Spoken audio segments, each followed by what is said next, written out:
I want to watch the news. Are you making headway at least? This is the news.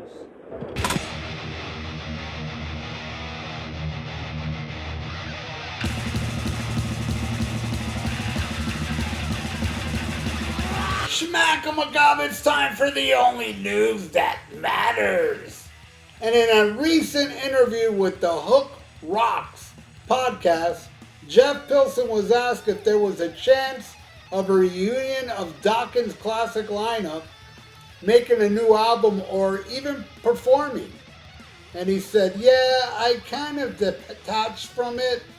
I know singer Don Dokken and guitarist George Lynch have done shows together, and I don't think there are going to be a whole lot more of those for some reason. But I don't think it's animosity, really. It's just that, Don has his new Dokken record, Heaven Comes Down, out, and he wants to promote that, and I think Don wants to retire soon. He's 70. My attitude is that I leave the door open because there is a part of me, I will be honest, that would love to do one last Dokken record and really do it right. But the logistics of that, I recognize, are very difficult. Don lives in New Mexico now.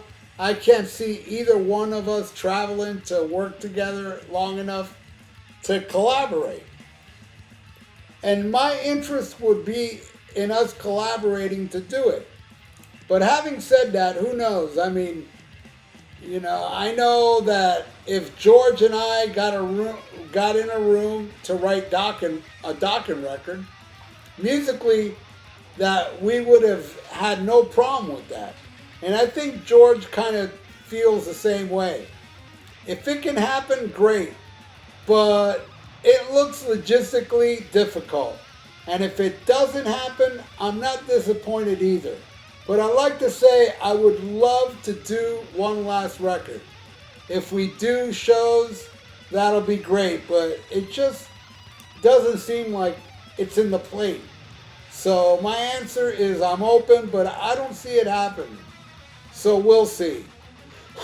Yeah, I don't see it happening as well. I think that ship has sailed, man. I remember Don was saying that last album's his last. I know he would go back on that, but if he does, he's not going to come back with a record with George Lynch and Jeff Pilson. And man, I know I'm a minority here, and what I think doesn't matter, but this is how I feel. You get a Dokken reunion album without Wild Mick Brown, you can count me out. I know it won't be good. You need Wild Mick Brown. And I just realized this the past couple years, how amazing Mick Brown is. I've seen the guy live. He's a great drummer, but man, listening to some of the stuff he does in those songs, man, he's insanely good. Insanely good and insanely underrated, and unfortunately he quit. He's no longer playing drums, so if they were to get back together, it would be without Wild Mick Brown, and that would suck. Well, it would suck for me. Anybody out there that would go see Don Dokken, George Lynch, Jeff Pilson without Wild Mick Brown, seek mental health, man. What's wrong with people? Why do people not have devotion to original lineups? I can tell you, man, back in the 80s, you take George Lynch out of Dokken, it would have never succeeded. Shit, it didn't even succeed without George Lynch when he called it Don Dokken. It just... But now everything is, Don Dokken I can understand. He added the word Don. All right, it's a new band. But then when he got back together, they did Dysfunctional and Shadow Life, which was a big crock of crap. Dokken said that it's weird. He did the album, though he didn't like it, and he refused to use the Dokken logo on the Shadow Life album, saying that he owns the logo. And then why record it? That's the weird thing. Why even record it then? if you were so against it. But anyway, then came Erase the Slate with Red Beach, and I will tell you how much I love that album, because right now I'm going to rank my top 5 Dokken albums, alright? Now, I know some of the later ones, like Hell to Pay and this and that, you know. They got some good tracks in there, here and there, but no, I'm only going to use Erase the Slate in my top 5, and it's not my number 5. My number 5 is Breaking the Chains, where I think it's a kind of a lame album, but it has Paris is Burning. I mean, that alone. And I do like the song Breaking the Chains, and I like the song Felony. I like the riff on Knight Rider. But anyway, that is my number 5. At number 4, I'm going Back for the Attack. Back for the Attack is front-loaded. It's got a bunch of killer songs on it, and then it just kind of weeds off on side 2, I feel. It's not as strong all the way through, but, you know, hey, whatever. All right, at number 2, Under Lock and Key. I love it. I do love it. They went a little grimy. I didn't like In My Dreams. I love the solo, but I hate that chorus. But, you know, Unchained the Night kicks ass. Till the Living End, maybe my favorite song on it. It's Not Love is cool. I like Sunrise. Slipping Away is a nice ballad. You know, there's good stuff on there, man. That's why it's all the way at number 3. At number 2 is Erase the Slate. Yes, my second favorite Dokken album does not have George Lynch. My God, what an amazing album. The title track, Maddest Hatter. The amazing Crazy Mary Goes Round with Mick Brown on vocals. Amazing. I think it's the most fun song ever recorded. One, the cover of One from Three Dog Night. Amazing. Lit a Candle in Your Honor Today. Bunch of great songs. I love Erase the Slate. Doesn't get no love because, you know, George Lynch is on it. But, what can you do? All right, number 1, and I've done a review on it on this channel. I'm a huge fan of this album. I feel there's not one bad track on the whole album, and I'm talking about Tooth and Nail.